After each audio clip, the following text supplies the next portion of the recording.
runtii geeg waliba ningata maalingeeda weyn aduunayna wariyaalka magaalada Baydhabo maalinta xorriyadda saxaafadda intii munaasabad noocan ah nin qaban qaabiya ururka saxafiyiinta koonfur galbeed waliin kuma hadnagaan wadaagii gudoomiye Xusni oo runtii marwalban surun dadaalkii iyo wariyaalka sidii markaas ay horumarka diiri lahaayeen geeg maalin weyn waaye maalinta xorriyadda saxaafadda shaqadeeda maalinta xorriyadda hadalku ay taas wali ku tusaasay in ururka munaasabadan aanu kula qeyb galiyay bulshada marka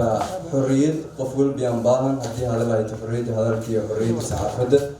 wasaaradana kuma hadnagaan juhdigii ka biyaasay wariyaalka markaasay ilaalida xorriyadda qolka saxaafadda iyo bulshada marka iyada ma santiin warkayma badiyow